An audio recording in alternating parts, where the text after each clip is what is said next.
This news program is proudly brought to you by Smart Start Breakfast Biscuits and Now Biscuits.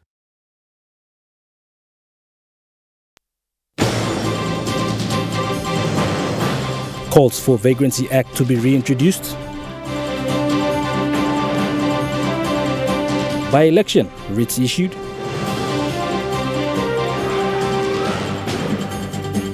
And Telecom Limited partners with National Judicial Staff Services. Good evening, you're watching National EMTV News. I'm Malcolm Wira. Thank you for joining us. During question time in Parliament this morning, a very vocal opposition leader, Joseph Leglang, asked a series of questions to Prime Minister James Marape. With the alarming rate of crime and lawlessness in the country, especially in the nation's capital, Leglang questioned if the Vagrancy Act can be reintroduced. Rural urban drift continues to be a grave concern for years.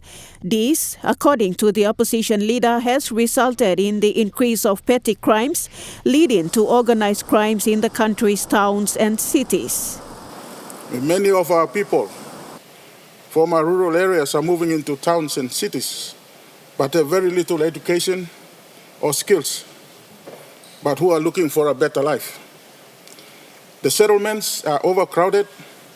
There is a rise in homelessness. They cannot return back to their villages or provinces, Mr. Acting Speaker.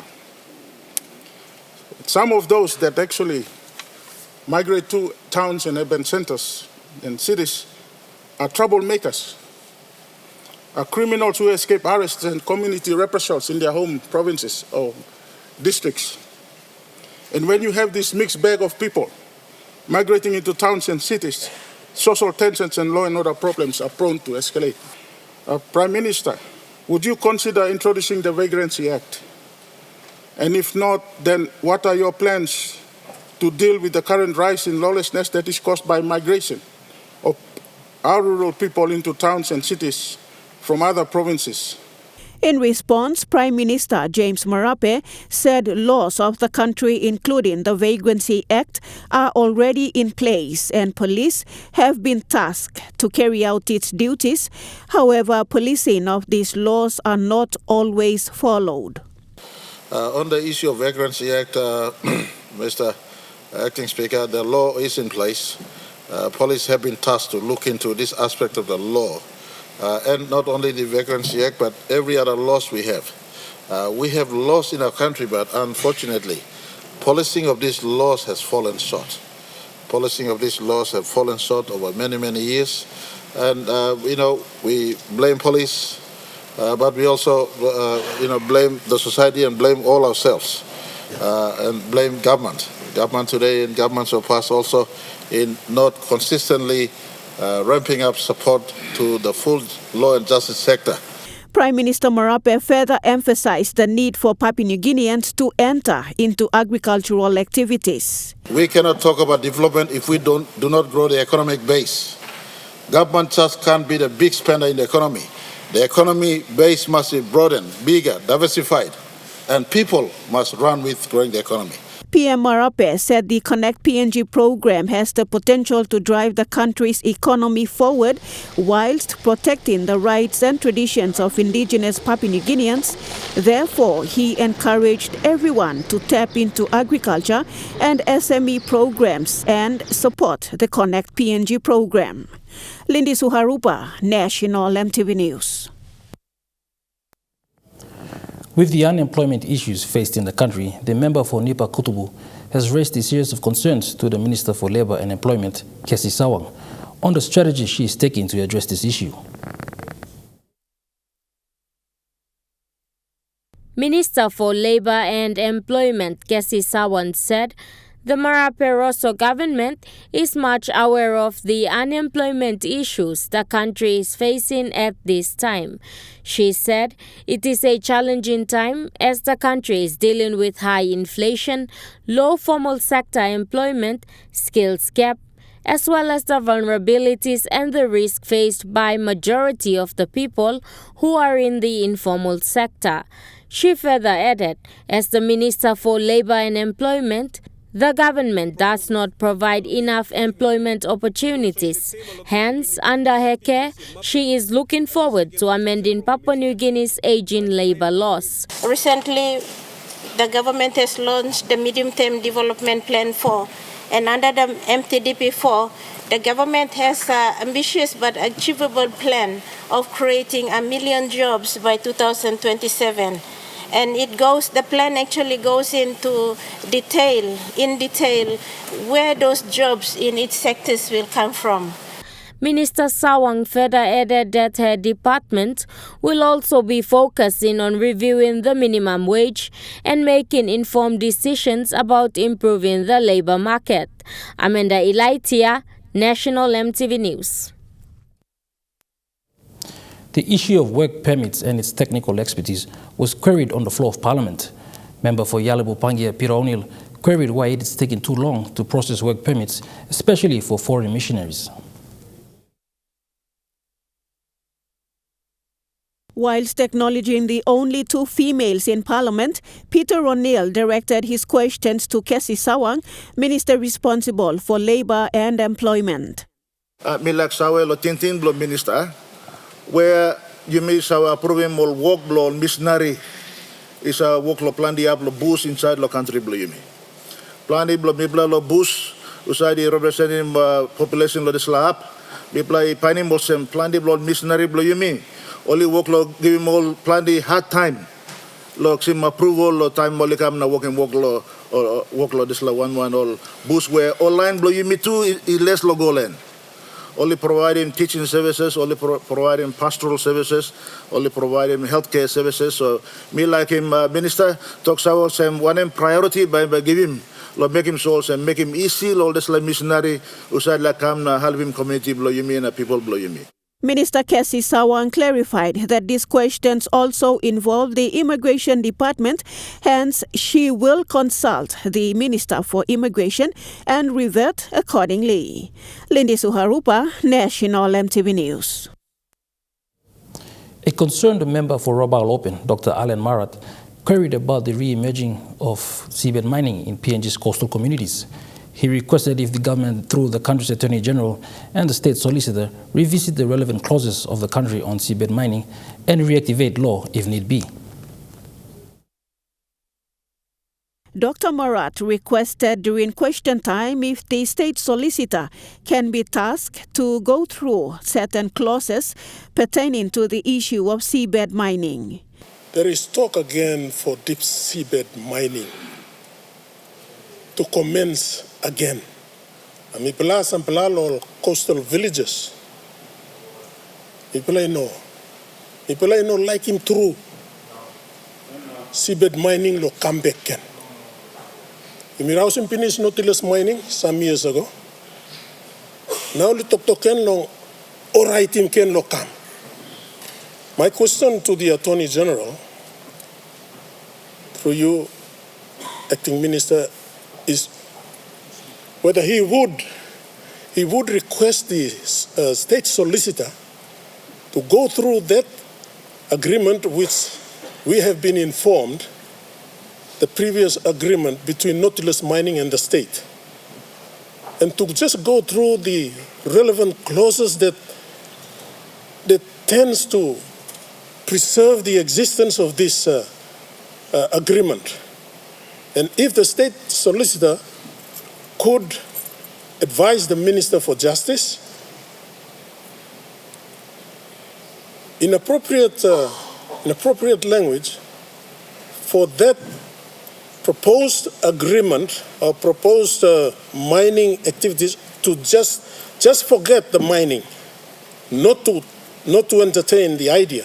He further expressed concerns that not all coastal communities welcome the idea of reintroducing seabed mining into the country. In responding, Minister responsible Pila Niningi, whilst acknowledging the importance of this question, requested for ample time before he can give an answer. Long raised him important question. In fact, long morning time, maybe direct him or request him. State Solicitor long provide him advice, and I would like to place this question on the notice paper, and I will certainly come back to Parliament and answer this question. Lindy Suharupa, National MTV News. Telecom Limited has won a tender to provide procurement services to the new state-of-the-art courthouse at Waigani in the nation's capital. They signed the agreement with the National Judicial Staff Services Special Procurement Committee today at the National Courthouse in Port Moresby. Here. This afternoon at the National Courthouse, the National Judicial Staff Services signed a procurement agreement with Papua New Guinea's telecommunications company, Telecom Limited. This allows for Telecom to roll out its fiber and optic cables for telephone and internet services in the new state-of-the-art courthouse in Port Moresby. Telecom will ensure that all phone lines in each centres in the country is connected to the main courthouse.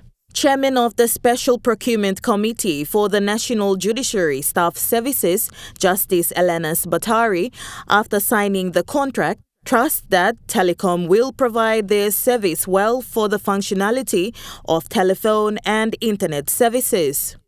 We had in mind putting in the latest in telephone services and IPBX systems. We're looking at that.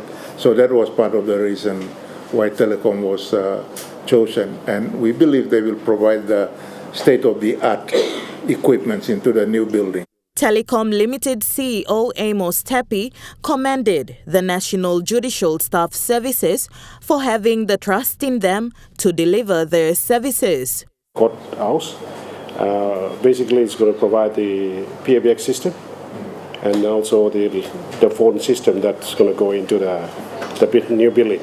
CEO Tepi also stated that they have taken note of the expectations of the National Judicial Staff Services and will deliver to their expectations. It's an important contract, and basically we will take it seriously and make sure it's delivered on time. That's like what Judge Badari talks about as a chair of the special procurement and committee, where they would like to see that to be delivered. So we are seriously taking on board this contract is signed here, and it's showing how we are serious about that contract as well, and we want to deliver that on time. Mr. Tepi further highlighted that the services that Telecom provides in the country ensures that there is better performance of high-speed internet and telephone connectivity. Grace Papiali, National MTV News. National MTV News continues after the break with more stories. Stay with us.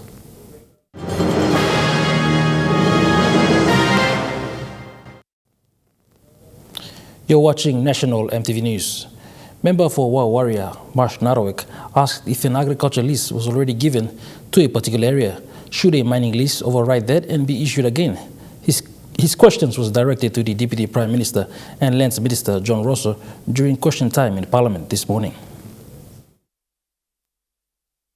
Member for Wow Warrior was seeking clarification on this particular matter of land leases issued by the government. Suppose one area got lease them start finish, or some agricultural lease start finish, or urban development lease start finish. Can MRA be able to give a mining lease over it? You must got some court cases. Decision it come up all state ground. Now all given ground go back long all customary land owners. Mino sawe but imasi got some decision because all customary land owners. All togosem court make him decision finish na give him ground go back long all. That's all time people come look long lands department. Ground them still stop long state. So who said them responsible? Law update him this information law lands department. In response, Deputy Prime Minister and Minister responsible for lands clarified that a government lease must be revoked first before another can be issued. Law agriculture lease na olnapla lease, all ogra state lease, ogra grounds have also one pla lease long this la one pla existing lease. That's all, Mr. Deputy Acting Speaker, Ambassador law. this law. If there is an agricultural lease, existing na stop lem. All na put him again mining lease on top. The agriculture lease must be revoked first. Normally, time yumigolo court usad iksim wanem yumigolo court.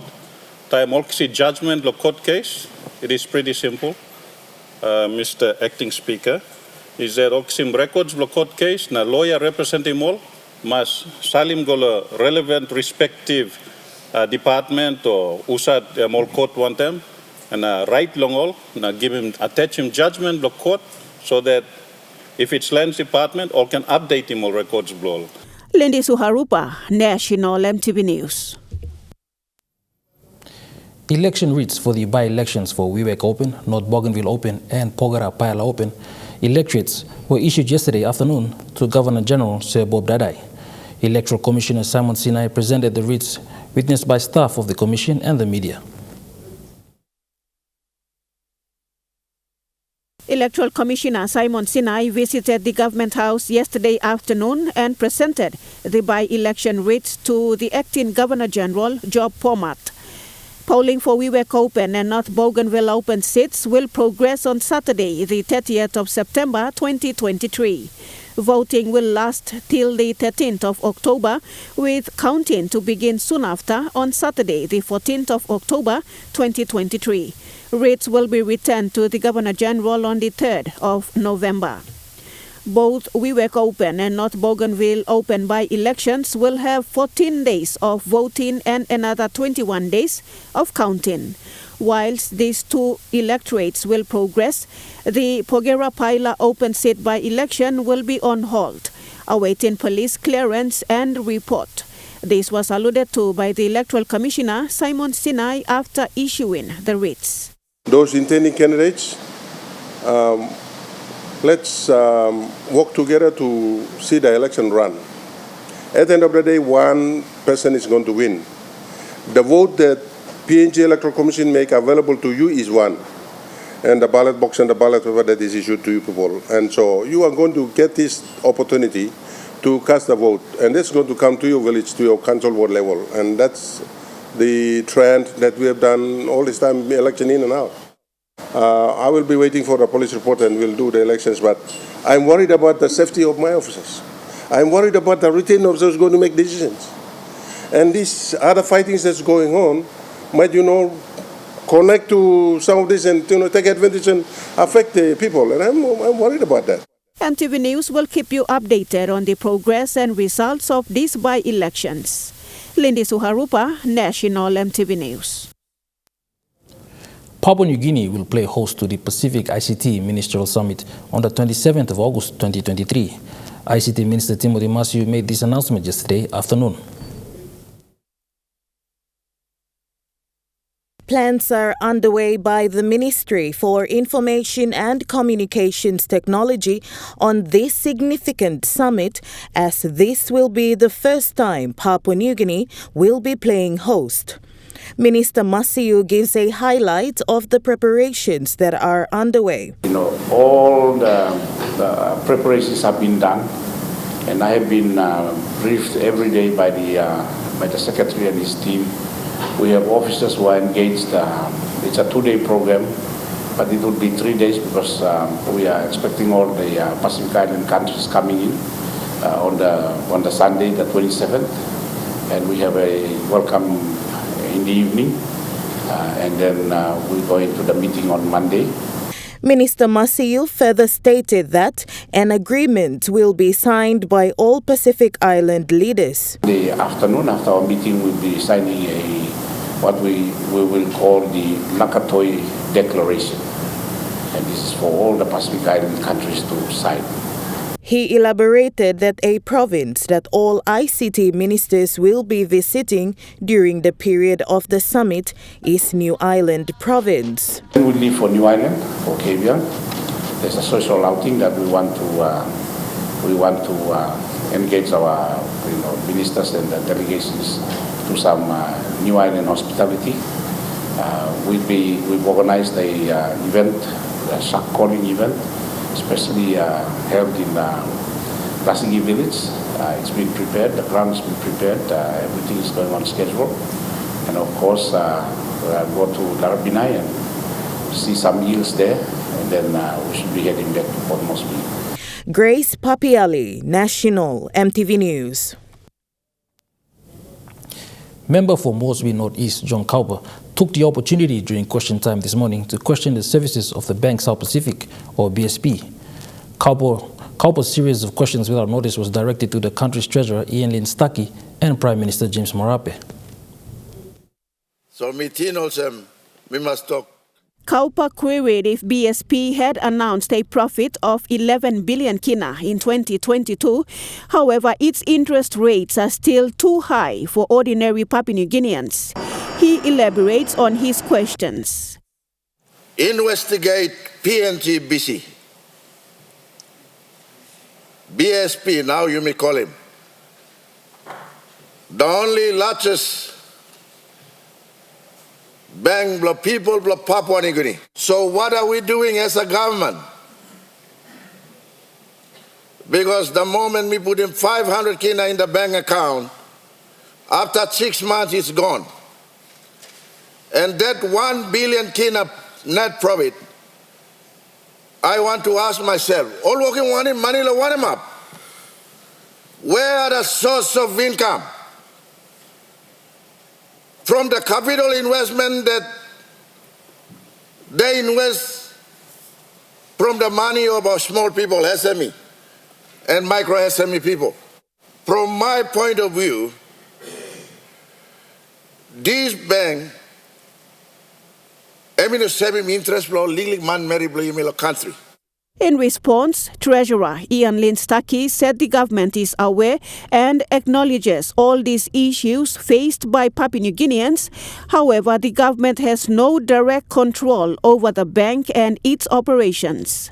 Despite our government being the largest shareholder of the Bank of South Pacific, with about a total of 24% equity, and despite the government being BSP's largest customer by far, we do not have direct control of the Bank of South Pacific, and we don't even have representation on its board of directors as we should have. Monetary policy can have a direct influence on interest rates through an instrument we call the KFR, or Kina Facility Rate. But monetary policy authority was taken away from the Minister for Treasury about 22, 23 years ago and given to the Bank of Papua New Guinea back in 2001. And this is an important explanation. So together with those reforms in that year, the central bank became an independent organization that no longer directly reported to the Minister for Treasury. So unfortunately, our government has no direct control over the commercial banks, including BSP. It was heard in Parliament today that certain board members of the said bank have loaned large sums of money for themselves, and the government will have discussions with BPNG on how to put a stop to this. Lindy Suharupa, National MTV News. Bank South Pacific PNG has responded to its system errors on a media statement to MTV News. They have outlined the causes of the glitch that happened last month, the solution and the reason on the late debiting of accounts and how it is being managed.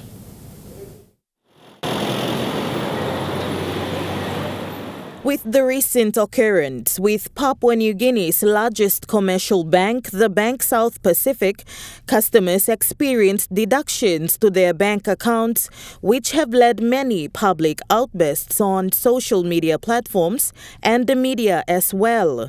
From their media response, it is stated that BSP recently discovered that some of its BSP Visa debit card holders had not been charged for online or EFTPOS card purchases since April of this year. BSP has now recovered all funds for genuine transactions made between Tuesday 11th of April 2023 and Monday 31st of July 2023 respectively. Any transactions made using a BSP Visa debit card from Tuesday, 1st of August, will now be processed as per the usual card processing timeframes.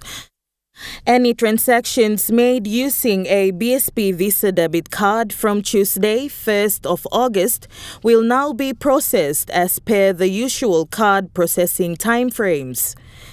BSP's banking system, with the assistance of its technology partners, has implemented changes to rectify the situation. With the late debiting of accounts, some customers have overdrawn their accounts. BSP outlined that they have taken the initiative to work with the customers on a repayment plan that fits their situation, where no fees or interest will be charged on these overdrafts. Grace Papiale, National EMTV News. Now we take a look at the Nest Fund market report. The Kina closed unchanged at $0.270 in the interbank market. At BSP, your Kina was buying $2.715, 0.4115 Australian dollars, 0.2403 euros, 38.30 Japanese yen. Looking at the commodity prices, at New York, closed gold is trading higher, coffee closed lower, cocoa closed lower, copper closed higher, palm oil closed lower, crude oil is trading lower, copper closed lower. On the stock market, the Dow Jones closed lower, the ASX 200 is trading lower, the All Ordinaries is trading lower. National EMTV News continues after the break with more local stories. Stay with us.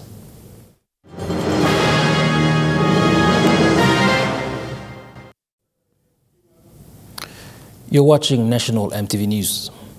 Shifting the focus of government programs and policies by concentrating on people and giving them equal opportunities with respect in every private and public sector will bring a positive change to this country moving forward.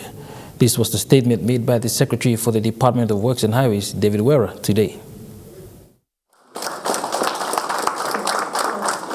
The Workforce Planning and Development Policy and Gender Equality and Social Inclusion Policy were launched today. The Workforce Planning and Development Policy is to guide the coordination and management of all the workforce, training and development of all sorts, whereas the Gender Equality and Social Inclusion Policy is to prevent and minimize all forms of violence, discrimination and remove social, physical and environmental barriers that hinder marginalized people. Secretary Were believes that these two policies are important and will continue to promote the idea of giving equal opportunities to everyone. So many years of no training, after so many years of no emphasis for capacity building and staff training and development, we see a big gap implementing billions of Kina worth of people's public programs and projects. And depends very much on the people we have. We've never emphasized enough on people. We've always been emphasizing on policies and programs. And if you take a look at those policies and plans, not much has been achieved. The main aim for the Department of Works and Highways is to focus on people for a successful Connect PNG program. This was further explained by the Deputy Secretary under Network Planning and Standards, Gibson Olemba. So when we focus on people, the department will be flourishing and aspiring to achieve the plan and the outcomes, the corporate plan, the Connect PNG programs that we are focusing. Because when we have the competent workforce, the staff that who are dedicated and committed.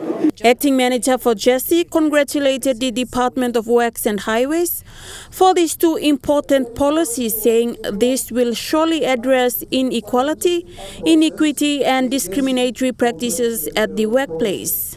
It is interesting for me to actually say at this juncture that, yes, it's high time for us to move away from being program-centered to people-focused. Why? Because our human resource personnel are the ones who drive the actual policies that we write. Esther Gane, National EMTV News. In a significant stride towards addressing climate change and safeguarding Papua New Guinea's precious forest and forest-dependent communities, the country's national RED Safeguard Guidelines was officially launched yesterday evening at the APEC House. RED Plus is a critical initiative that aims to reduce greenhouse gas emissions by conserving and sustainably managing our forests. Minister for Environment, Conservation and Climate Change Simon Kilepa described the safeguard guidelines as a significant step forward for the country in recognizing, addressing and respecting the people's rights as customary landowners, the very foundation upon which the Constitution is built. He said the RED Plus guidelines are a testament to the country's undying endeavor towards recognizing, addressing and respecting our people's rights as customary landowners whilst pursuing economic prosperity. The RED Plus safeguard guidelines shall provide the government of today and successive governments thereafter with the necessary guidance to ensure regulatory oversight is mandated for carbon offset projects through the public machinery.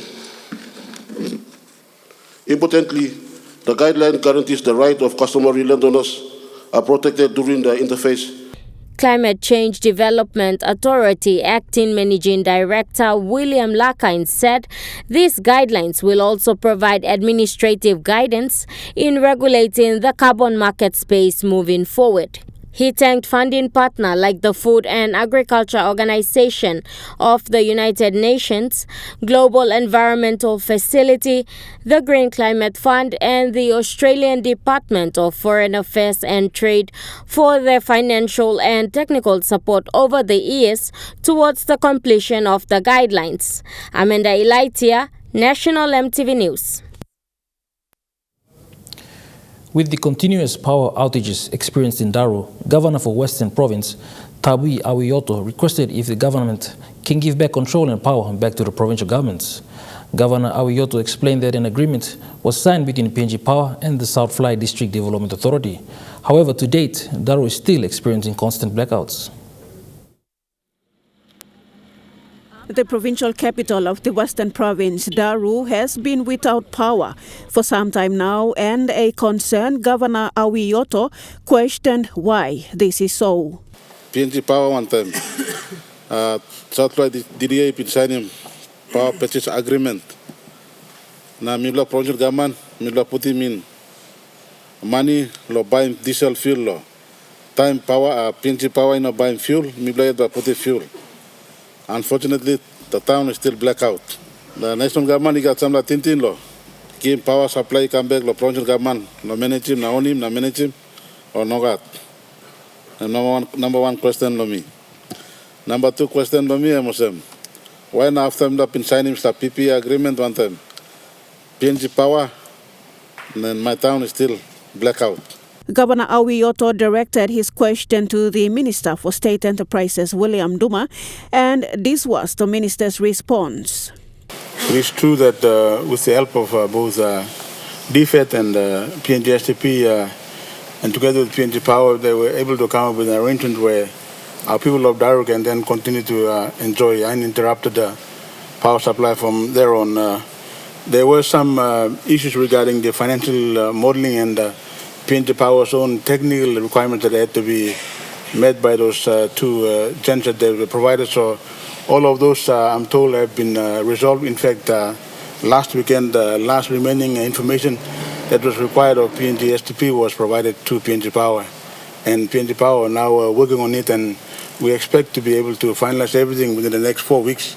According to Governor Awioto, the Western Province currently has 3 1-megawatt solar power panels installed in the provincial capital, Daru. Lindy Suharupa, National MTV News. More than 20 business development officers today graduated as certified trainers in the field of small and medium enterprises. The new trainers will bring with them the acquired skills and knowledge and impart these to others in their respective region. steadfast to the notion that growing SMEs is growing PNG, 21 business development officers, of which 7 are female, from notable stakeholders to the SME Corporation underwent 2 weeks of what they described as intensive yet worthwhile training to become business development trainers for their respective organizations. The SME Corporation Manager in Capacity Building, Andrew Mai, elaborated on the importance of the Training for Trainers program. A lot of emphasis on SME development in the country. Unfortunately, some things need to be done correctly.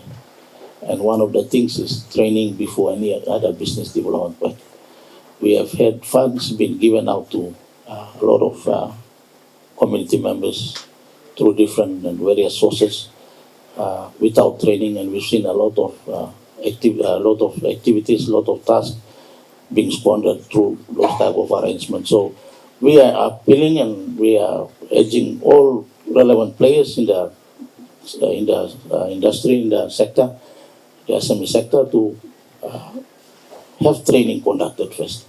With participation from officers in the provincial governments as well as private sectors, the 21 were urged to take up the responsibilities that follow the training which they were given the opportunity to attend.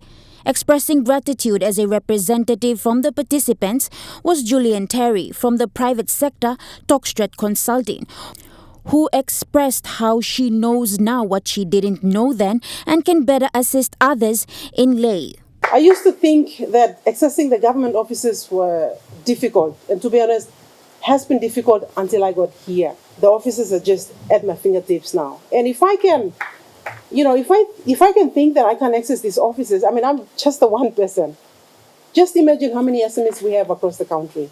Such is one of several trainings for trainers hosted by the Small and Medium Enterprises Corporation, or SMEC, in the country under the vision to enhance effective partnership and collaboration for impact in the micro, small and medium enterprise sector. Natasha Ovoy, National MTV News. National MTV News continues after the break with Chukai Sports. Stay with us.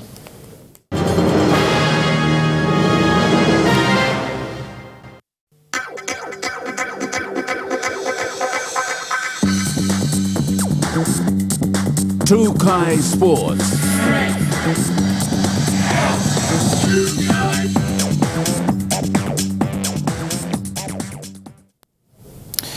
Welcome to Chukai Sports. And the Kickboxing Federation hosted its gala dinner in order to raise funds for the teams traveling to the USA next week. After my retirement, kickboxing hasn't been done much. In fact, even myself, when I was in the competition, I never really settled in terms of family, other personal things that I wanted to do, because I was very much just constant in terms of fighting and traveling. So I kind of took a good break, and I think I can say that kids have all grown and they're in their own, doing their own activities. So I think it's about time that I need to come back. So this year I've actually decided to come back and try to help the boys, kids again, and then kickstart the program again. This year, so far we had 3 competitions. The governor has actually started this program. Part of the event we had was the selection towards this, the World Championships that we will be attending. We had the regional championships, the class of the regions, and then we had a good selection made for PNG to take a good team of fighters, and this is where we are.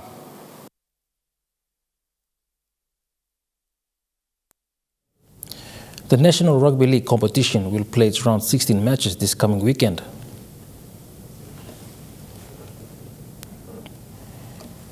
Okay, as teams look forward to play in their respective venues in the country, after this weekend, the competition will approach its last round of the regular games before the competition jumps into the 4 rounds of the grand final, including the semi-final and the grand final competition, before the 2 teams play for the premiership title. Meantime, the current team leading on the competition so far are the Enga Mioks, who have won 15 consecutive matches. The competition will come to its completion in September. Trukai Sports continues after the break. Stay with us. Trukai Sports. You're watching Trukai Sports. A title belt of the former world champion and PNG international, who is the president for the PNG Kickboxing Federation, Stanley Nandex, sold his world title Australian belt for 50,000 kina at an auction last night. The proceeds from the auction will go towards supporting the kickboxing team to travel to USA next week. A title belt that is priceless, that one can keep as accolade for their success in life, comes at no cost. Former PNG Kickboxing world champion Stanley Nandex was brave enough last night at a gala dinner hosted to raise funds for the kickboxing team travelling to USA next week. Sold his world title belt won in Australia in an auction before selling it at a price of 50,000 kina. Stanley Nandex, who is the president for PNG Kickboxing Federation, had this to say about why he decided to sell this priceless title belt. I was also amateur world champion. Then I became world champion in professional from 2005 to 2009. I got retired. And I maintained amateur for 2001 to 2003.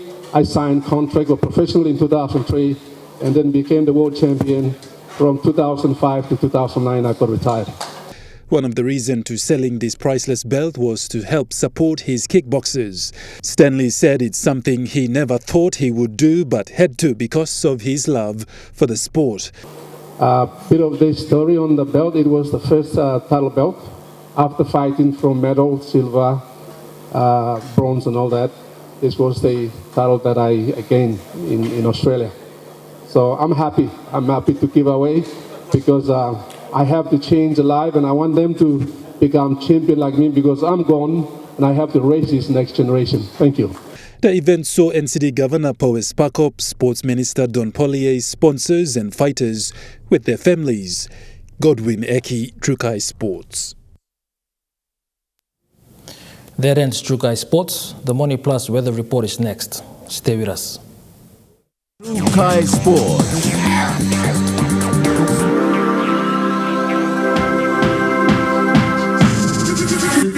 Trukai Sports.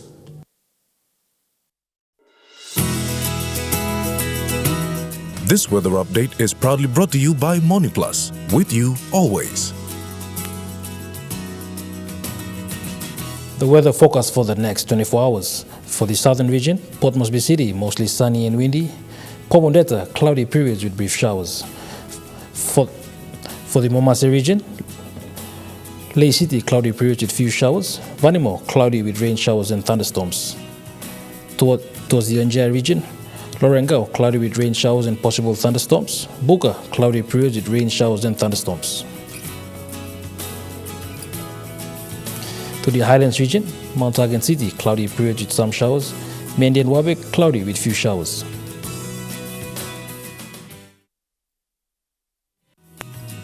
The weather update was proudly brought to you by Money Plus, with you always. And that wraps up the news, sports and weather for Friday, the 4th of August, 2023. From all of us here, pleasant viewing. Bye for now.